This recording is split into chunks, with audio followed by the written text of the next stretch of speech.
Welcome. Let me introduce, first of all, us. So like me and Rizarto, my colleague, we are both, part of the e-learning design services team. We are on the IT. Rez is what's your official title now? It's like lead online designer. Is it correct? Yes, lead online Okay. learning designer. I Yeah. got it. So yeah, and I have also like a title of like digital initiatives lead. So I'd like to present our speakers today. The both are experienced practitioners who taught, on campus. I don't know about blended or not. They can, correct me. So, but also, like I definitely know about Janice, Professor Janice Goldman, who professor who teaches at the College of Management. So who eventually moved, kind of evolved to teaching fully online courses, and also Apostolos Kotropoulos, who's the uh, like online program coordinator at Applied Linguistics, and also the faculty at the College of Grad College of Education, on like College of Education and Human Development Instructional Design Program. So let's welcome them. So Janice, like again, please tell us just a few words about yourself, and the topic of today's conversation is, again, managing your online presence as an educator. Okay, let's start. Okay, well, I'm a very, in-person kind of person. And so I taught in the classroom for 15 years and never thought that I would not do that. I couldn't even think about asynchronous teaching. So I'm in the College of Management. For a good part of it, I have taught political economy, leadership courses, and an undergrad MBA internship class. And I got really tired of teaching the same thing all the time. So I decided to shift out of political economy, and I moved to teaching business ethics and stayed with leadership, although I changed the book. So unfortunately, so I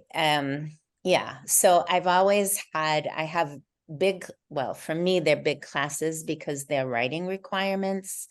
So, now I average about 32 in a class because they keep raising, right, the number. We got it down and now it's back up. And so that's the history of what I have taught. And it wasn't until COVID, when we were forced to go remote, then it was remote. I was still meeting with my class. That was the beginning of my transition. So that's background. Yeah, thank you, Janice. AK Apostolos, yeah, could you give us, more details about you and your, Interesting, yeah. interesting juxtaposition, because I am the opposite. I am the person who started online, and when I think about teaching on campus, I don't know if I want to do that.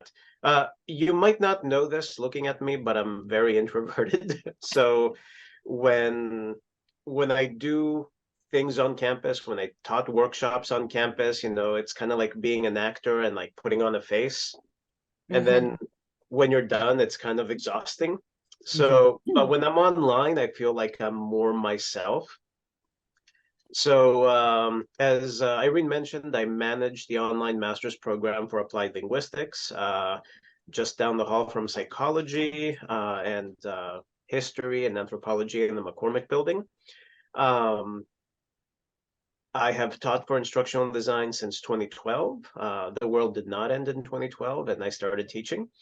And I've taught online. I tried doing HyFlex back when the HyFlex was super new in like 2012, 2013, which was an interesting experiment at the time. And I've stuck to online, and I've taught courses both at the entry of the program, so the first course and the second course that students take, all the way to the end. Um, yeah, and I don't know. I kind of feel like my disposition, my persona, even though we're sort of in Brady Bunch boxes right now, I feel more comfortable doing this than preparing for an in-person lecture where, you know, if I trip and fall, you know, it's like, oh my God, did they look at me? You know, what are they thinking now? Whereas online, I can just say, what, hold on, just need to blow my nose. Everyone gets sick from time to time. I feel more, you know, myself. So that's like the really quick overview. Thank you. So I think since like it's a very intimate group, there are only 6 of us. So Debbie and Cherie, so maybe you can tell us about your experiences at UMass Boston and why you're here, like what you hope to learn from this. Yeah, so anyway, so something to introduce us all together. Thanks.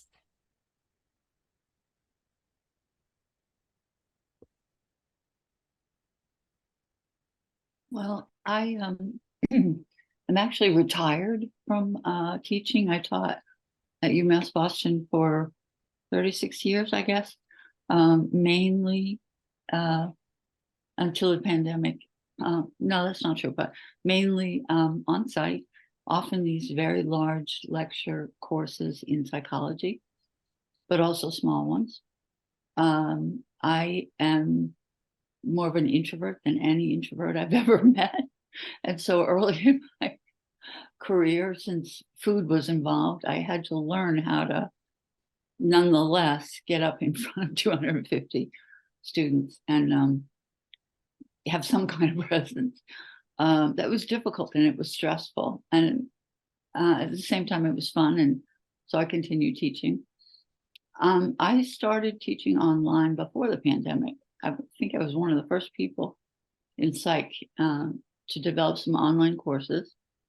And I've been doing it ever since. And despite being retired, I'm still doing one because I love it. It's so challenging.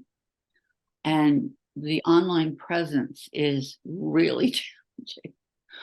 And I have kind of the opposite experience from AK, that in person, I can always teach to the back wall, you know, or I developed that ability over time.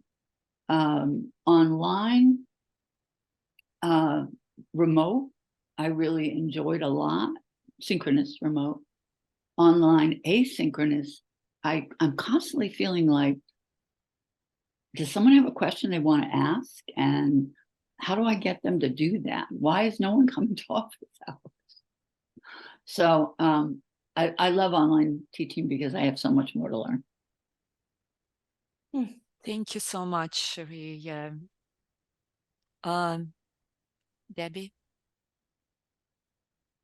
I am a new online teacher. I taught my first class last semester. I teach in gerontology. I am a graduate of the Masters of Aging Services program. And they did ask me to come back and teach aging and technology because I have a small company in the tech space that works in dementia. So this is all new to me, and I'm just noticed that you have this series, and I'm kind of wanting to learn from you, and that's a really big lift because I've only done it once. Oh, thank you. It's an amazing, you know, all kind of different experiences and different trajectories. So interesting. So yeah, we all can talk. Yeah, so like online presence. So what is it? So again, I read and sent, you know, my colleagues again a working definition from some book from 2004. Okay, so that online presence is instructors' interaction and communication style and the frequency of the instructor's input into the class communications. So how, like, we can talk about it. What does it mean? How you manage it? How you build it into your course, right? And also, do you think your students see you as a real person? So again, we can like address some of this. We can go again, I don't know, I can ask more like directed questions. So like we can start from example, okay, so how you interact and communicate with your students. Are you asking me? All of you. Okay, yeah, we can start from you. Good No, student, I like don't have raising to your hand. start. You just sent me an email and we're going to start with you, but I don't have to start. Okay, we can start. Okay, so like AK, would you like to go first? Yeah. So I go back to a definition by Anderson Archer, and I always forget the third person, social presence, looking at the community of inquiry model. And when I think about instructor presence, that social presence really is a key part of it. And it's that ability to convey that the perception that you're there, even though you might not really be there all the time. One of the things that I was warned about before teaching online as part of the instructional design program, and also then advised by other mentors who were teaching online, was that some students might expect that you're there at all times of day, from 7:30 in the morning when they're doing their work to 1 in the morning or 2 or 3. The reality is that we all work the hours that we work. We need our rest to be effective educators.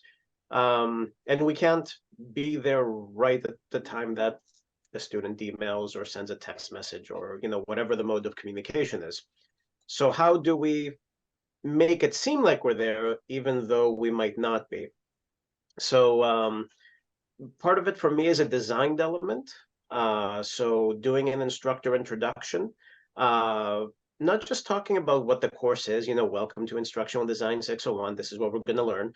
That's all great, but who am I as a person? So how did I come to be an instructor in this course? What kind of things do I geek out about, both in class, because I'm obviously enjoying what I'm doing if I'm doing it, right? So what do I find interesting about this topic? And then also, do I ski? Do I bike? Do I enjoy parks and the walks in the woods, play video games? Who am I as a person in a more rounded way? So not just the professor in the class, also the human being that makes up that professor. If you flip the coin of design and instruction, the instruction part is a more just-in-time thing. So part of it can be designed, but part of it is also I need to make time to appear in the class and also appear like I'm appearing.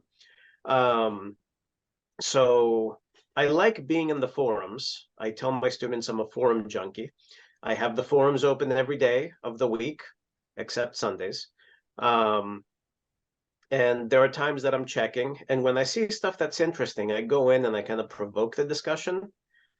I don't try to interfere too much, but if I see a point where I can kind of go in and say, it's interesting that you're saying this, can you tell me more about what you're saying, X, Y, Z, and how do you think does this connect with this particular author that we read this week, or the stuff that we did last week, and so on.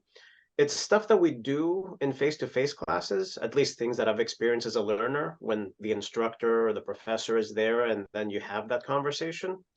So for me, being in the forums and kind of finding those hooks where I can go in and augment and bring people to additional spaces to consider is one thing. I have a few other ideas in my mind, but I wanted to pass the baton on to Janice so she can chime in, and then if we have time, we can go back to other ideas too. I just raised my hand because I have a question for you. So I use discussion board questions, but could you describe your forum, how you set it up and how you do that? I've played with the format over the last 10 years. I used to do the one discussion every week.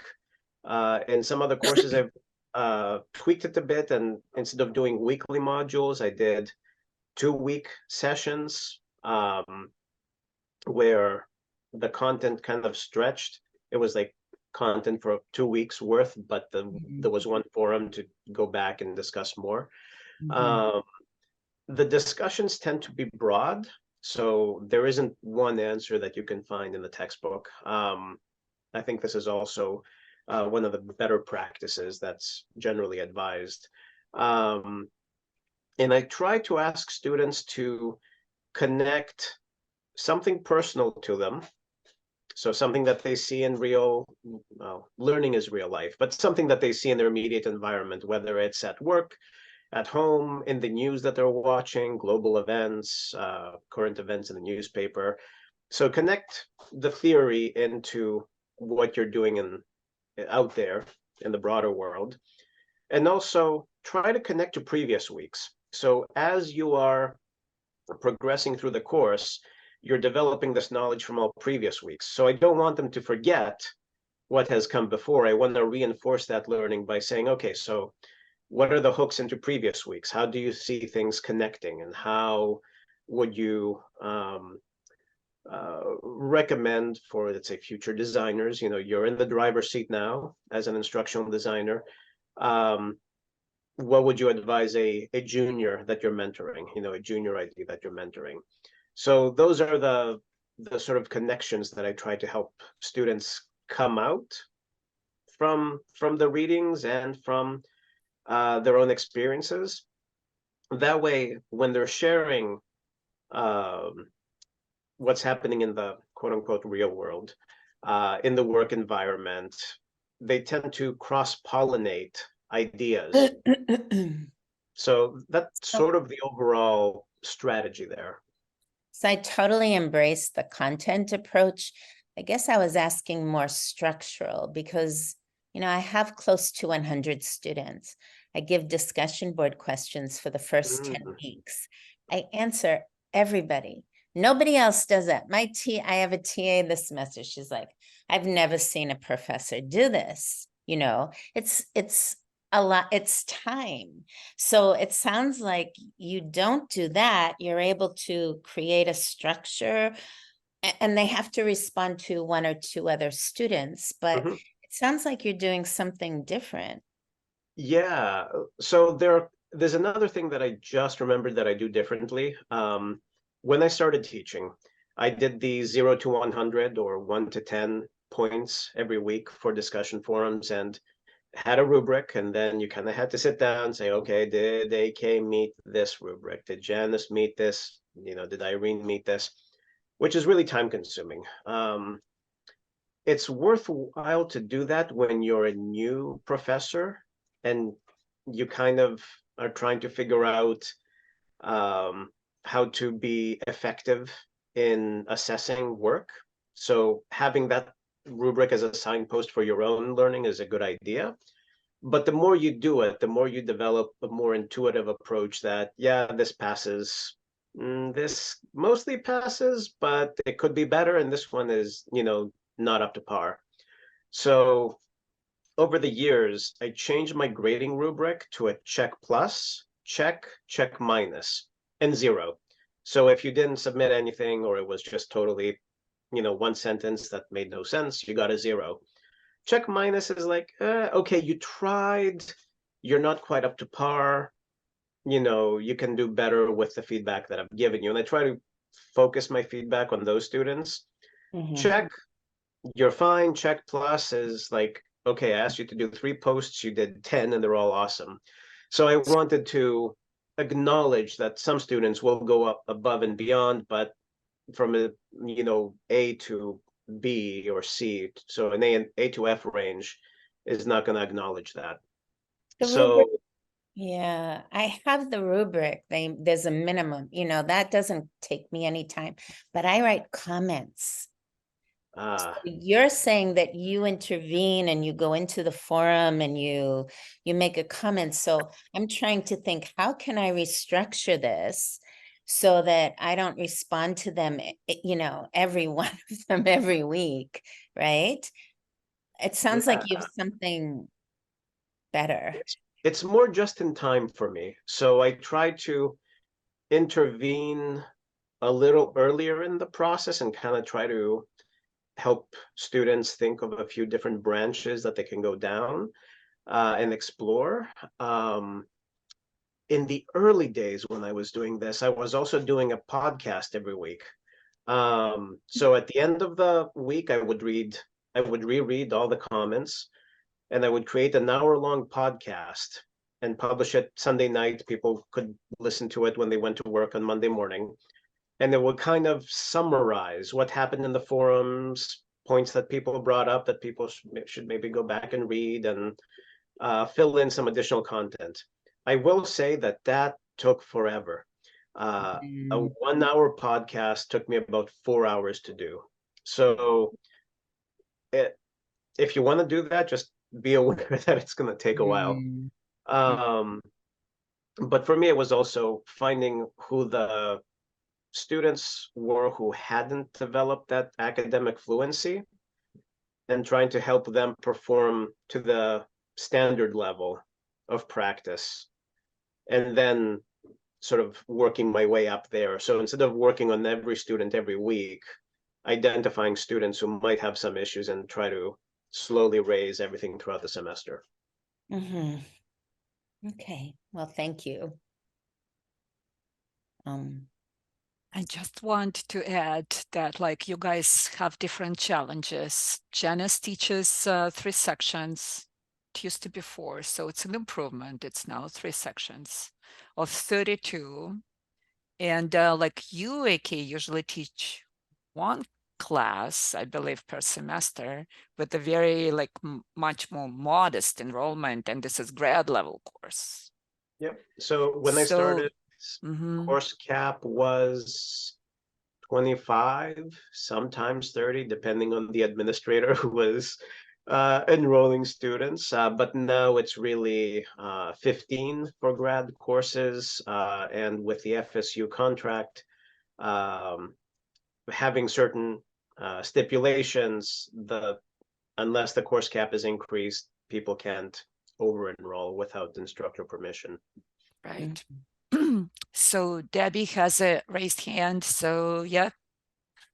AK, I had a question or maybe a clarification, please. So you said and that was a really good explanation. Thank you. I really appreciated you going through the years that you've taught and what you learned. That's helpful for somebody that's done it one time. So could you be more specific on it? I think you said you used to give points 1 to 10, and now you give check plus, check minus, and a 0. And how do those equate to points, or do they not equate to points in the class? What does that mean for me as a student, please? That is a good question. I will say that the LMS has a way of showing you a different visual. So the way that you assign points, 81 to 89 is a B, 90 to 100 is an A, and it shows in the grade column. I kind of quote unquote hacked that, and instead of A, B, C, I just did check plus, check minus 0. And I equated those to 80% for check, so you're meeting the goal, 70% for check minus, anything below 70 would be a 0, check plus would be anything above an 80. I only did this because Blackboard needs you to put in a numerical grade. And the first time I did this, students were freaking out. It's like, I thought I did great on the forum and I only got an 80 average. So that was a learning experience for me in that I needed, in the subsequent semester, when I did the same thing, create an introduction video for the system that said, okay, pay no attention to the numerical grade for this. This is what the checks mean. And there's a connection, another part that I didn't mention there. in that I said, if you earn at least, assuming a 15-week semester with 15 discussion forums, if you earn 13 checks or above in the semester, you get an A. I factored in the, drop the lowest grade type activity. If you get 10 checks per semester, you'll get something else. If you get 8 checks a semester, you get this. And then beyond that, you're not getting participation points. So that required a little bit of a manual calculation for each student. So if you have 100 students in a semester, it would take time to do it. No, I just to clarify, it's a graduate class with 14 is what I had last. Okay. So I don't have those huge classes. So yeah, so for a grad class, I think totally doable. For a undergrad class that's, a large enrollment section, I would really ask for a graduate assistant to try to handle some of those logistics. It's also important to acknowledge that grad students are a little differently situated in their educational journey than undergrads. So what works for them is not necessarily going to work for undergrads. The metaphor that comes to my mind is learning how to ride a bicycle. And when I learned how to ride a bicycle, I looked like a circus clown because I had both training wheels, and it was so small that my feet could easily touch the ground if something happened. So I kind of graduated from that to no training wheels, to slightly bigger, to slightly more, and then to a place where my feet don't even touch the ground anymore if I'm sitting on the saddle. So thinking of that progression, grads are maybe kind of up here. They're no training wheels and they're in a regular bike or close to it, and undergrads may need a little more help. So yeah, I mean, we're going a little more into the mechanics of assessment, but I think that going into that sort of sense of community and the presence of instructor, I think helps to get those students in, and I feel like I'm rambling, but kind of show them that you care and kind of draw them in. I was a very shy student as an undergrad. I never went to professors. One of my professors, I don't know if longtime employees remember Tony Carrara from Modern Languages. I guess somehow I wasn't performing to the level that he thought that I should be performing, and he called me to his office. It felt like going to the principal. It's like, oh my God, I'm in trouble. And it's like, okay, how's everything going? I saw your last 2 quiz grades went down. I'm kind of concerned. Everything okay? So, I mean, going to the student who you might think is underperforming can help. So yeah, I'll zip it temporarily, let other people speak. Thank you. That was helpful. Okay. Well, it seems, I'm sorry, go on, Irene. No. I was just going to give you, say, because again, those are different challenges. You have like almost 100 students, and what can be done, I guess, and how you managed to, to stay sane, again, to maintain, to automate, streamline, because this is absolutely unrealistic to expect that you can provide the same intense level of the teacher's engagement, the one that AK just described. So I'm just curious if again, Janice, you can share again your strategies. And again, you already taught online courses more than one semester. When did you start, and how you really found this some ground that keeps you going to highlight your amazing on campus in the real class personality. What do you do? What are your secret, what's your secret sauce? Well, I do feel I have a real presence this year. Last year was my first year teaching. I found out very close to start of semester, had to redesign. I had to design 2 new courses. So I was doing lectures and everything along the way, right? So it was just very intense. And I felt that I had no sense of how students were responding. But by the end of the year, I felt like I did have a better sense. And, I was able to get some feedback about what really counts.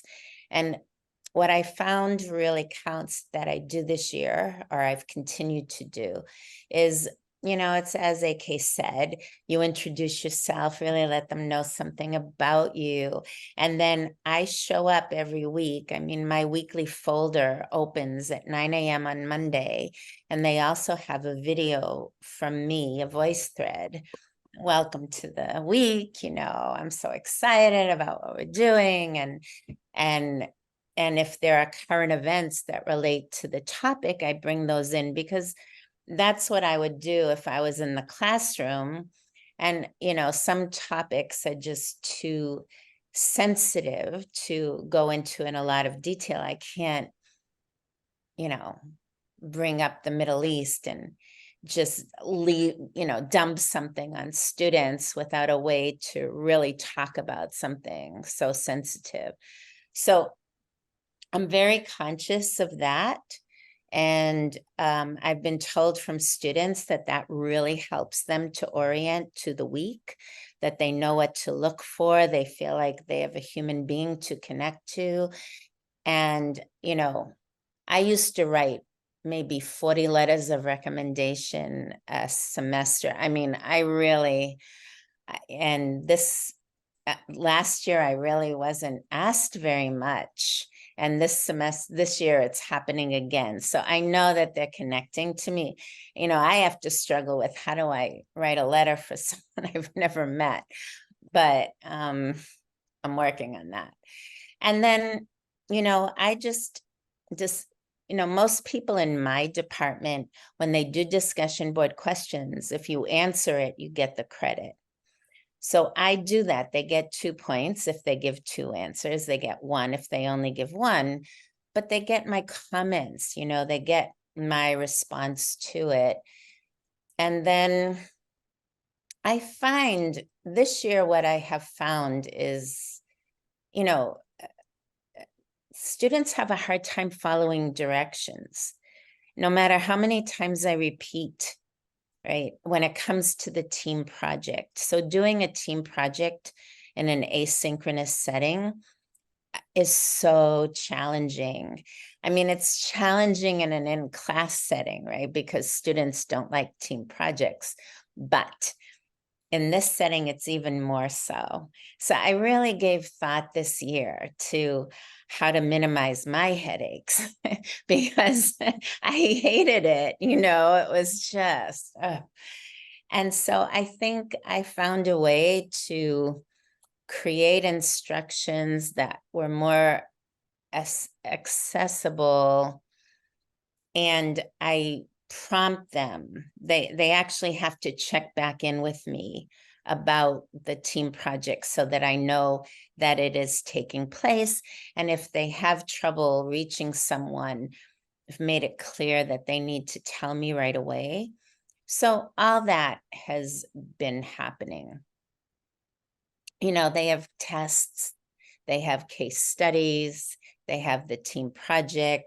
But I think the most orienting for them is to get up in the morning and open up, and they have an assignment. They have to check in to the course. They have that question. And they've told me that that really helps them to stay on track. But I find, the writing is much better in a way than what I got when I was teaching in the classroom. And I do think that standards have gone up at UMass, and, we're sort of getting a more competent student, if you will. But I think when they can do things on their own time, you get better work. No. Hmm. Thank you, Janice.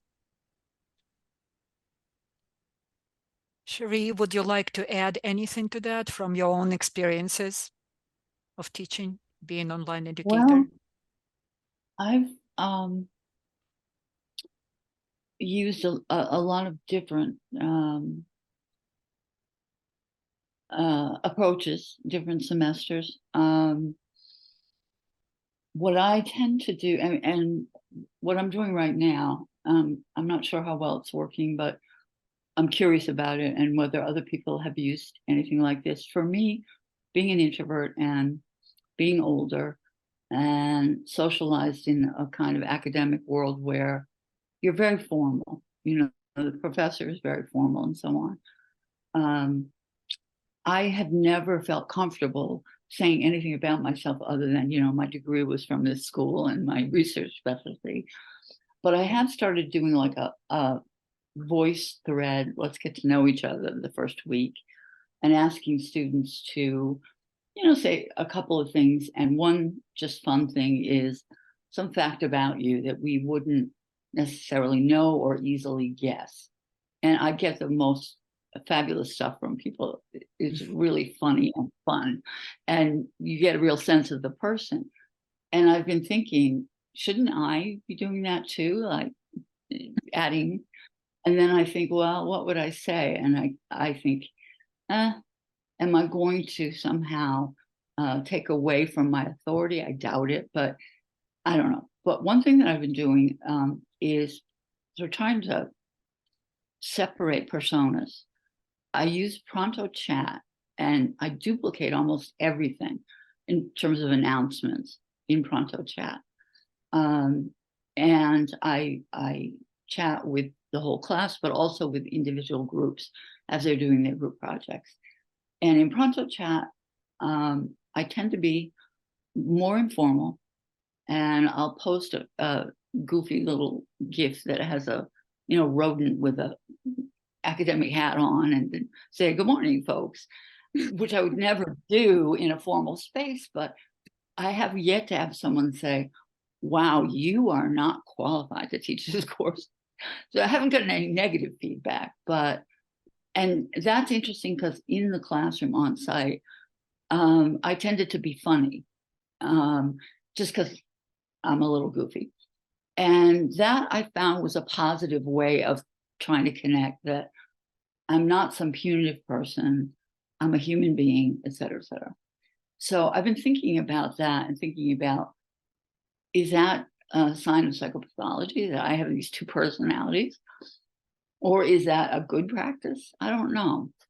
So I'm experimenting with that. And the other thing I do is I have the groups set up, and this is difficult. Sometimes I have to do it for them, a Google Doc in the UMB Google space. And all of their notes from what they're working on, their meetings and so on, go there. So that I can kind of peek in, and they don't necessarily realize that I'm watching what they're doing. Same thing with the Pronto Chat. They discuss a question. I have them take charge of coming up with a discussion forum question for a particular week. And we started this about halfway through the semester. And in Pronto Chat, I have them kind of come to a consensus on a question. So I can peek in at that as well. And they don't necessarily know that I'm doing that. And it's just my way of trying to identify either groups or individuals that are having a hard time. And then I'll direct message them and say, you know, how's it going? That kind of thing.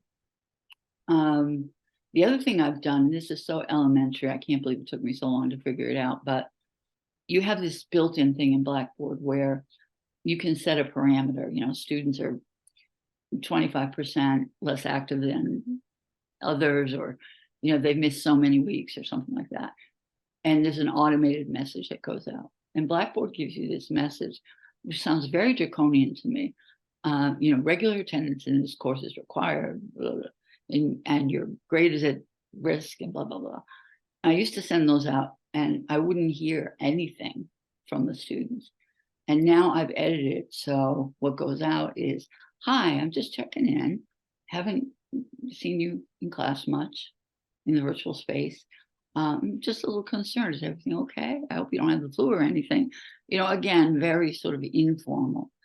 And what I found is I get immediate emails back from students saying thank you and saying I fell behind and I didn't dare get in touch with you because I felt like I was going to get scolded, basically.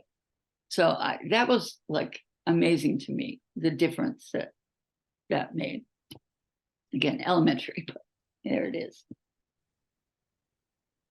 So those are the things I've tried. That's amazing. Thank you so much, Sherry. Those, yeah, for your, no. Like, first of all, yeah, just like telling us the story. I really love the story of, like, you know, multiple personalities and how, like, you are using Pronto. It's great. Again, if anyone like interested in using it, I just consulted, you know, today the faculty who will be teaching, you know, interested enough. It's like concentrated version of the course. They meet like on Saturdays. It's 3 credits, but only for 6 weeks. So the early childhood development, and again, Saturday is tricky. And yeah, so like, again, she will be using Pronto to keep everyone's accountable and kind of in touch. So yeah, highly recommended. It's pretty intuitive. It's exactly like another channel that we can reach students individually or in groups, so the whole class. It lives on your phone. So yeah, I'm excited it works for you. Yeah, thank you. It's been like great. You can be our like poster, you know, like a person, you know, for Pronto, Sherry. So yeah, interesting. Yeah, thanks for sharing. You know, But just a rodents are very smart, you know, so you chose well. Yeah.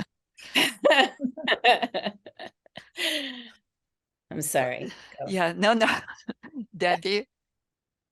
Just a quick clarification. I hadn't heard of Pronto Chat, and I also like the idea of people sharing videos weekly and, you know, just things I hadn't thought of. But is Pronto Chat like Slack, where you have a chat with everybody in a channel? Is that what it is? Okay, so as you know, Blackboard been developed. It's one of the something that actually grandfathered, and we're using, you know, like really the LMS system for so many years that when developed it, like, you know, like the way how we communicate nowadays, it wasn't there. So this is like the big kind of, you know, the big problem, you know, in the using Blackboard. So since like we started using it, so there are a lot of different tech tools and like software that, like, you know, you can like again kind of use as an add-on to Blackboard. And of course, like the one, you know, that like chatting outside of the system at the same time, you know, it's fully integrated with your Blackboard course shell. So it allows you to get notifications, communicate with students on your phone from within Blackboard course shell. And also, you know, you can use it as a kind of, you know, interface on your desktop. So I will be happy to meet with you, one of us, and like, again, to show you what it's capable of. But this is something that, again, it's just use another, you know, channel of communication that's so natural to all of us. We're all, you know, That's texting. awesome. Yep. And could I ask another question that I'm really Absolutely. curious about that I've heard. So if there's 15 weeks in the course, Mm-hmm. are we online with students every week, or is there some component of weeks where they're assigned to do something where we don't meet in person? What is that? What is the collective experience there? Someone wants to respond to that? I'll jump in, and this may be a controversial opinion, but I always, as a designer, actually it works for a lot of sort of personas. So like the designer persona in me thinks, I don't want to overpack a class, because if something happens either at the university end or my end, then we're playing catch up throughout the end of the semester. And everyone gets stressed by that. On the instructor side of things, if there's a little flexibility built in, it helps me if something happens in my life. It almost never does, but it's nice to know that there is some flexibility there. And then on the student side, same thing. So if you wanna pull out a module that's a lot of readings and kind of reconfigure a course so that you're doing some stuff together as an entire class and then some stuff by yourself or by a small group, and then we're kind of reconvening again. I think that helps a lot of different people, a lot of different personas in the class. And I would say that this also depends on where your students are in that continuum, from little bike with training wheels to very experienced mountain biker. It starts to build students' resilience into being self-directed learners. So you're starting to take away those training wheels, and while you're guiding, you're also letting them find that space and time, both cognitive space and like time space, to be that self-directed learner. So if I hear you correctly, I have PhD and master's level students I did last year. And the bike analogy is awesome because some of them were incredibly self-directed and some of them were still learning how to be self-directed. So out of the 15 weeks, how many of those 15 do you show up online with your face in person? Just in general, is it every week or is it every other week? Depends on the class. So I'll give you the example of the capstone course. So when I met with my capstoneers, trying to figure out a catchy name for students taking the capstone. But when I met with the students, I said, okay, so at this point, you're one step away from being a graduated alum of the instructional design program. Beyond this point, you'll either be by yourself or in a small group, and you need to kind of figure stuff out. So I'm not going to structure this course a ton for you, but I'm going to be here as a safety net. So every 2 weeks, we have an optional Zoom session. I tell them they can just come and chat about the Patriots. I don't watch football, but if that's what they want to talk about, we can talk about that. And it just gives them an opportunity to come and chat with me about anything. And then inevitably, I'll just kind of find my sort of wedge in. It's like, so how's the capstone going? You know, is there anything that's troubling? Any big wins that you want to share? You know, and that gives me the opportunity to do that. So for the capstone, every couple of weeks, I try to have a space there for me to meet with the students. The further back you go in that bicycle training, I move those closer, because 15 weeks is both a lot and not enough time, especially for novice learners. Thank you. Thank you. I'll say that it depends is probably the best and the worst phrase in our profession.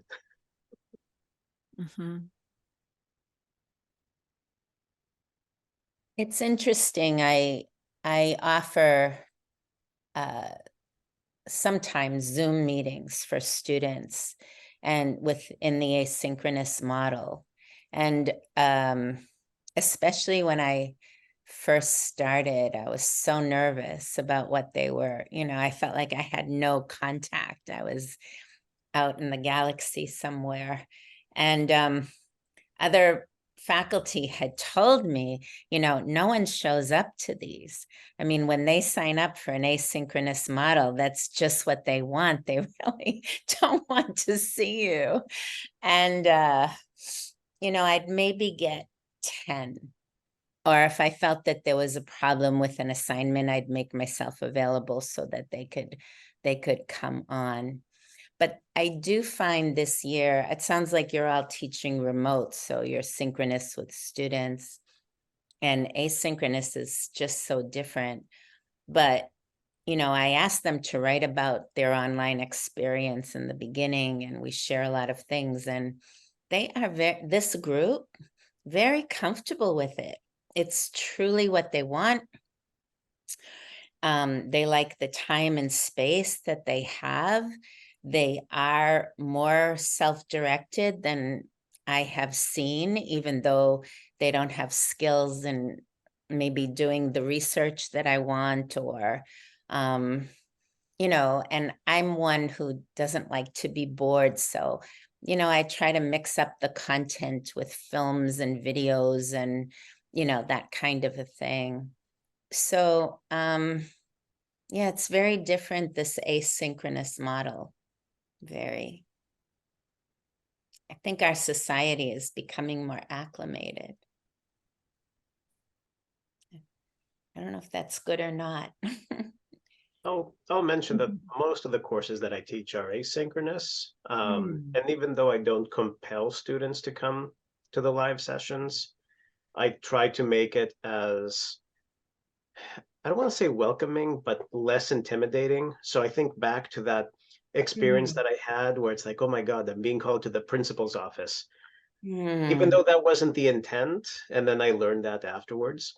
I try to avoid that feeling of the principal's office, which is why I don't even call it office hours anymore. That just sounds very official. You must only meet with me in these days times. And I just call it coffee time, or just no agenda chat time, whatever. You want to talk about, Game of Thrones isn't on anymore, but whatever popular TV show is on these days that everyone watches, if you want to talk about that, okay, cool. Maybe I'll learn something new, but it's these opportunities to both humanize and become more present in the social sense, and also find those opportunities to connect with that coursework. That's a really nice idea. Sorry. So you see how I'm not really a geek person. Raise my hand. But I find timing is difficult because, my students, they take courses, they work. I mean, so when do you post the time? How do you figure that out? It depends. So one of the restrictions that I have, since I'm a full-time professional staff person on campus, all these coffee times need to happen either when I'm on break from my actual day job or in the evening and weekend. So that doesn't bother most of my students because they're all working professionals 9 to 5 anyway. So for the most part, it works. But I try to do a quick doodle poll and say, first of all, not doodle, sorry, a Google form. Because it also makes those pie charts, and I can share those with anonymous data to the class. But say, first of all, do you want to meet? If 99% of the class says, sorry, AK, I have absolutely no interest in meetings, I'm doing asynchronous, I don't take any offense to that. But I just kind of want to know really what people feel. And then for the people that do want to meet, second question is, okay, what kind of days and times kind of work for you? And I try to pick days and times that I already know work for me. So Friday evenings, Thursday evenings, a few different points on the Saturday. So then I kind of get a sense of, okay, if most of the class can meet on Thursday evenings, and maybe another 25 can meet on the Friday, maybe I'll alternate weeks and do one on Thursday, one on Friday, so people can come if they want to come. And then if I notice a trend that people are just not showing up at all, I'll just post an announcement and say, okay, so for the last 3 weeks, 4 weeks, 2 weeks, whatever that X is, nobody showed up. It's not a problem with me because I do other things while I wait for you guys, but just so that I can plan my time, let me know if you're coming to this session. So I do like a little informal poll in the weekly announcement. And if nobody responds by a certain time, then I don't pop into Zoom. And I trying to approach my students as I know you're busy, I'm busy too, I want to help you, so help me help you, let's figure this out. And if you don't want to meet, that's also okay, but let me know so I can plan my day. Mhm. So we're here to support you as always with any questions. So again, I feel that when we support faculty, then like faculty can support and like, you know, their students, right? So we're all on the same team. Thank you again and have a good day, and we'll be in touch. Bye-bye.